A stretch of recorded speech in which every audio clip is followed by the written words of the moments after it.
pouvez peut-être l'entendre au timbre de ma voix, je suis malade. Et je peux vous le garantir, les amis, je suis prêt à mettre ma main à couper que le Barça en est l'une des causes principales. Parce que l'enchaînement des dernières semaines, là, c'était violent. Mais vous savez quoi, les amis? Plutôt que de parler, on va vite fait brièvement parler du match contre Barbarista, je sais pas comment ça s'appelle, l'équipe que le Barça a affronté ce soir ou hier, dépendamment du moment où vous regarderez cette vidéo. Mais je pense qu'il y a beaucoup plus important, les amis. J'ai pas fait de vidéo depuis, j'observe les choses, j'ai décidé de prendre mes distances vis-à-vis de ce club pour plein de raisons. Je vous avais également conseillé de faire la même chose, mais bon, nous y voilà, d'accord? On va parler de tout ça. Déjà, bonne année à toutes et à tous, bonne année les amis, j'espère que vous allez débuter cette nouvelle année dans la bonne humeur et que, voilà, ça sera une année remplie de joie, de bonheur. J'ai même pas pu vous le souhaiter sur Twitter, sur les autres réseaux, parce que j'étais en prison. Ouais, j'étais en prison. Moi, comme un con, j'ai fait confiance à cette équipe-là. Je me disais, ouais, ça va passer contre Las Palmas ou je sais plus contre qui, les Ganes. Je me disais, ça y est, victoire par 2 buts d'écart. Ah là. Faut jamais faire confiance à une équipe pareille. Jamais de la vie. Je veux plus le refaire de ma vie. Là, je vais apprendre mes leçons moi aussi. Bref, les amis, j'espère que vous vous portez bien. On va faire d'abord le débrief du match contre Barbarista avant de parler des choses beaucoup plus sérieuses. Donc, par rapport au match d'hier, c'était un match sérieux du Barça. Félicitations, bravo. Le débrief est terminé. Maintenant, on peut attaquer les choses sérieuses. Non, plus sérieusement, les amis, vous voulez qu'on débriefe quoi? Moi, vous savez, ce qui s'est passé contre cette équipe de Barbarista, la vérité, c'est censé être la norme. On n'est pas censé venir à chaque fois débriefer, passer beaucoup de temps à en parler, parce que c'est la norme. Lorsque tu es supporter du Barça, gagner des matchs comme ça, sans forcer, c'est censé être la norme. Donc moi, vous attendez pas à ce que je vienne ici, vous débriefer, lui, il a été bon, lui était moins bon, juste que Fermin joue toujours comme ça, on l'a tous vu, Renzo Fati, ça fait peur à voir, il y a des trucs comme ça à dire, c'est vrai, mais franchement, Barbarista, c'est vrai que le Barça a galéré durant ces dernières années face aux équipes du même calibre, mais c'était ça, la normale en fait, la norme, ce qui s'est passé face à eux ce soir, on n'a pas besoin d'en rajouter davantage, donc encore une fois, un match sérieux de l'équipe, félicitations, on avance. Maintenant, est-ce qu'on peut revenir pour parler de ce qui se passe autour du club depuis maintenant quelques semaines? Parce que ça débute pour moi, ça débutait bien avant le cas Dani Olmo. Parce que t'avais, on l'oublie pas, une avance potentielle de plus 6 ou plus 9, je sais plus, sur le Real.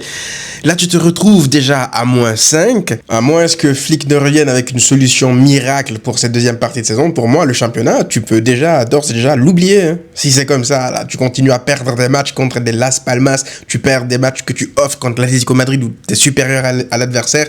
Donc voilà, moi, ça m'avait gavé cette série de matchs-là. Maintenant, quand on parle de l'extra sportif, ce qu'il y a derrière, vous savez, avant même de parler du cas Olmo, Paul Victor, leur enregistrement et tout, là, je vous dis la vérité, les amis, juste le fait de venir vous en parler, ça me dérange. Juste le fait de venir ici, sur cette chaîne, vous parler de 1 pour 1, d'enregistrement de joueurs, de fair play financier, c'est pas normal. C'est pas normal. Moi, lorsque j'ai créé cette chaîne, c'était pas dans le but de faire l'économiste. J'ai appris aujourd'hui, là, je vous le dis, je connais des termes économiques que je ne connaissais pas. Je pense qu'il y a des gens qui sont à l'université, ils connaissent pas des termes que vous, même les supporters du Barça, vous connaissez.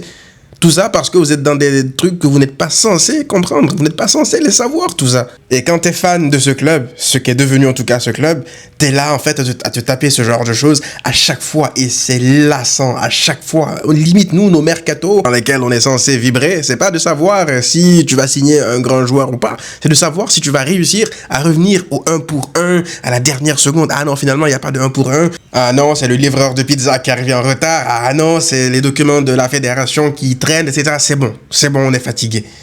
On est fatigué, ça y est en fait. Nous on veut juste voir 11 mecs courir derrière un ballon, c'est tout ce qu'on demande. C'est tout ce que je veux, à titre personnel. Maintenant pour parler du cas de Dani Olmo. Bien sûr, on va pointer du doigt ce que font la fédération, ce que font la Liga pour mettre des bâtons à les roues du Barça depuis le début. Mais moi je veux d'abord appuyer sur une chose. Je suis en colère contre Joan Laporta. Je suis en colère contre lui parce que on ne le dira jamais assez, un homme avisé en vaut deux. Et on sait que de toute façon, le Barça ne joue pas dans la même ligue que les autres. Juste le fait d'être un club catalan qui demande son indépendance, déjà ça te met des bâtons dans les roues. Avec toutes les institutions du football espagnol qui sont basées à Madrid, dont les dirigeants sont des supporters du Real Madrid, dont le président de la Liga est un supporter avéré qui ne se cache même pas du Real Madrid.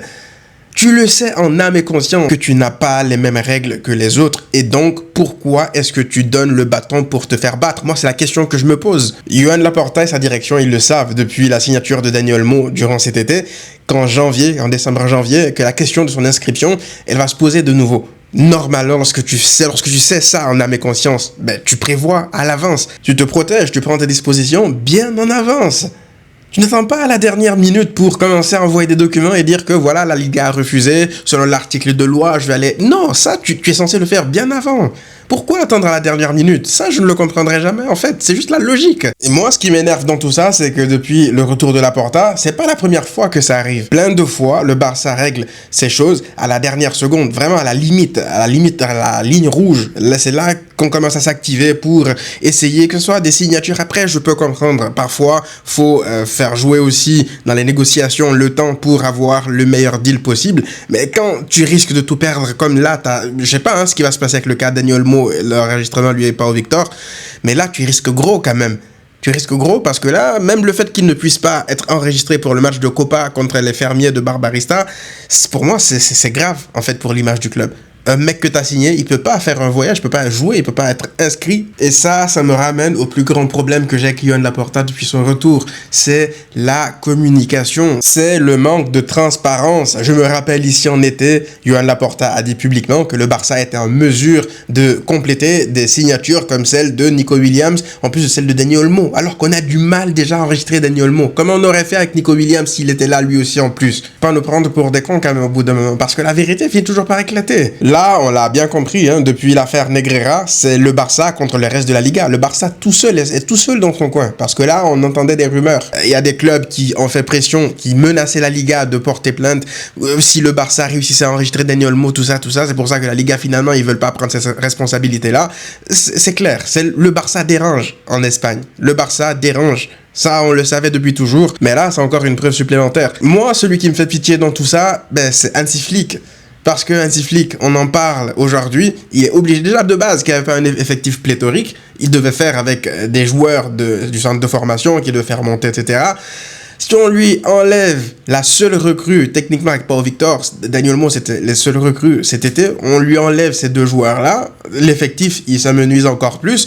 Vous voulez qu'il fasse quoi en fait pour cette deuxième partie de saison avec son style de jeu énergivore et tout? Vous voulez qu'il fasse quoi en termes de résultats? Vous voulez lui tomber dessus lorsque ça va pas bien se passer, lorsque les joueurs seront fatigués parce qu'ils ont été surutilisés, il n'y a pas assez de joueurs, je veux dire, de qualité sur le banc pour pouvoir faire reposer des cadres? Comment ça va se passer en fait? Mais moi, je pense que tout ceci, c'est la faute à un seul type. C'est lui. Lui, ce chat de malheur, là. Lui, depuis qu'il est là, le Barça n'a pas gagné un seul match à domicile. Depuis qu'il est là, c'est que des problèmes au sein de la direction. Lui, si quelqu'un a son adresse, venez me la donner en privé, s'il vous plaît. J'ai quelques cadeaux à lui envoyer devant chez lui. Parce que là, au bout d'un moment, c'est bon. Faut qu'on arrête les chats noirs, là. C'est bon. Bref, les amis, voilà. C'est juste pour vous dire que globalement, c'est une situation qui m'énerve, qui vous énerve aussi, j'imagine. C'est fatigant, en fait, la vérité, je vous l'ai dit en début de vidéo. On n'est pas censé venir parler de ça encore en 2025. Et pour cette deuxième partie de saison, la vérité, moi, j'ai pas envie de vous dire que je n'ai plus qu'une attente vis-à-vis de cette équipe, mais j'ai juste envie de regarder cette équipe et de kiffer, en fait, regarder un match de 90 minutes de nouveau. Là, en termes de résultats sportifs et tout, en fait, si je mets trop mon cœur dessus, ça va me faire mal. Je vais avoir des déceptions à chaque fois. Là, pour moi, la Liga, dans ma tête, je me dis, c'est mort, comme ça. J'ai plus aucune déception, même lorsqu'il y a une contre-performance face au dernier de la Liga. En tout cas, ce que je vais rechercher en priorité sur cette deuxième partie de saison, c'est de prendre du plaisir devant des matchs. C'est tout. Le même plaisir que je prenais en début de saison. Moi, c'est pour ça que je vous disais, à chaque fois, profitons, les amis. Profitons parce qu'on ne sait pas si ça s'est amené à durer. Ça nous a vendu du rêve en début de saison. Moi, c'est tout ce que je veux. Je veux m'asseoir, kiffer des matchs, maîtriser du spectacle, des buts, même si voilà, tout n'est pas parfait, j'ai envie juste de me poser et kiffer les matchs. Tout ce qui est 1 pour 1, inscription pas inscription, j'en ai marre, j'en ai ma claque. Et je compte sur Lamine Yamal, les Rafinha, les Pedri, il y a des joueurs de ballon dans cette équipe. Il y a des artistes dans cette équipe. Il y a un coach de qualité dans cette équipe. Ce qu'on a vu en début de saison, ce n'était pas un accident. Même les matchs que le Barça a perdus face au Las Palmas, face au Leganés et tout, là, c'est des matchs que tu dois gagner 1 milliard de fois. Le match contre l'Atlético Madrid, je l'ai encore au travers de la gorge. C'est pour vous dire. Donc non, je ne pense pas que c'était un Barça en surchauffe. Je pense qu'il y a quelque chose qui s'est passé peut-être mentalement durant ces dernières semaines. Mais il va falloir qu'on retrouve ce Barça-là qui nous faisait plaisir en début de saison. Et ça passe aussi par l'effectif cet hiver. Si jamais le Barça est de retour, comme ils disent au 1 pour 1, il va falloir se renforcer parce que c'est pas possible. J'ai regardé l'effectif du Barça. On a fait tourner contre Barbarista. Il n'y avait ni Lamine, ni Rafinha. Et il n'y avait plus aucun ailier, en fait. Il n'y avait que Tony Fernandez, il me semble, sur le banc. Il n'y avait plus aucun ailier. Personne. La planification de l'effectif, là aussi, il y a un problème. T'as qu'un seul ailier pour moi dans l'effectif aujourd'hui, c'est Lamine Yamal. Parce que moi, je ne considère même plus Ansu Fati comme un joueur, on va dire, qui peut aspirer à apporter quelque chose dans cette équipe. Donc, ailier, pas ailier, je sais pas. Mais aujourd'hui, si on doit considérer un ailier, un vrai bon ailier dans l'équipe, dans l'effectif, c'est Lamine Yamal, parce que Rafinha est plus intérieur aujourd'hui. Donc, juste la structure de l'effectif me dérange. Il y a un problème par rapport à ça. Bref, on va compter sur le fait que Lamine puisse garder la santé, les Rafinha, que Flick puisse nous concocter quelque chose durant cette deuxième partie. Donc, c'est la seule façon, en fait, d'espérer quelque chose. Sinon, on va droit dans le mur. Et à ce moment-là, on se posera pour parler des premiers responsables, c'est-à-dire la direction, c'est-à-dire Laporta, comme je l'avais dit en début de saison, quand Flick venait juste d'arriver, pour ceux qui se rappellent, allez revoir la vidéo. Là, moi, si ça se passe mal, c'est pas Flick que je vais incriminer. Je vais regarder l'état de l'effectif, ce qu'on lui donne. Il fait des miracles depuis le début de saison avec des miettes, mais au bout d'un moment, les miracles, ça peut pas continuer toute une saison, en fait. C'est ça, la réalité. Bref. Les amis, c'était une vidéo où je voulais m'étaler à cœur ouvert comme à l'ancienne. C'est une vidéo qui est partie pêle-mêle. Voilà, comme vous me connaissez, j'ai rien préparé par rapport à tout ceci. J'ai juste envie de partager tout ça avec vous, de vous dire mon ressenti par rapport à cette équipe. La victoire d'hier, elle m'a pas fait grand-chose, je vous dis la vérité. Je la regardais d'un coin de l'œil comme ça parce que j'aime ce club. Ouais, je vais continuer à l'aimer, peu importe sa situation. Mais actuellement, je suis un peu en mode passif avec cette équipe-là. Plus aucune nouvelle ne me surprend, en fait. Je vois les choses, je constate et je continue mon chemin parce que sinon ça me rendra malade pour rien.